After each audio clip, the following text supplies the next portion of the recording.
Radio મિર્ચી 98.3 FM પર ભાઈ આ ઇલેક્શન મુદ્દે આપણે ધીરુભાઈ સરવૈયા સાથે વાત કરીએ છીએ અને સાહેબ મતદાન વિશે આપણી સાથે વાત કરે છે. 2 દિવસ પહેલા એમની સાથે મુલાકાત થઈ હતી. એ મુલાકાત તમને સંભળાવું છું. 30મી એપ્રિલના દિવસે ધીરુભાઈ પોતે કઈ જગ્યાએ વોટ કરવાના? ખીરસરા અમારા પ્રાથમિક શાળામાં. તો કેમ કે ધીરુભાઈ આટલા ફરતા હોય છે તો એક દિવસ પૂરતું દોડીને ખીરસરા જવાનું? હા, એક દિવસ અમે આગલે દિવસ 29 તારીખ કાર્યક્રમ નથી લીધો મેં. શું કામ કે 30 તારીખે સવારે મતદાન છે એટલે એ કાર્યક્રમ ને બુક મારી ડાયરીમાં નથી કર્યો. કોઈનો કાર્યક્રમ આવે છે તો હું એમ કઉ છું કે હું ફ્રી નથી. શું કામ કે મારો કિંમતી અને પવિત્ર મત છે એ મારે રાષ્ટ્રમાં આપવો છે. રાષ્ટ્રમાં આપવો છે. ધીરુભાઈ સરવૈયા આશરે કેટલા વર્ષોથી વોટ કરતા હશે?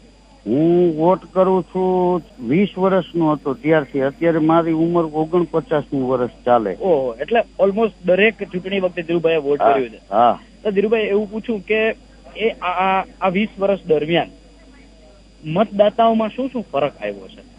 છેલ્લા એમ કે 10 વર્ષથી લોકોમાં જાગૃતિ આવી છે અને આ વખતે લોકો વધારે જાગૃત બને એના માટે છે ને ચૂંટણી પંચ, કલેક્ટર કચેરી અને અમારા જેવા બધા કલાકારો અમે એવો આગ્રહ રાખીએ છીએ કે વધારેમાં વધારે આપણા ગુજરાતમાં આખા રાષ્ટ્રમાં મતદાન થાય, ફરજિયાત લોકો મતદાન કરે એવી અમારી કલાકાર તરીકેની પણ ઈચ્છા છે.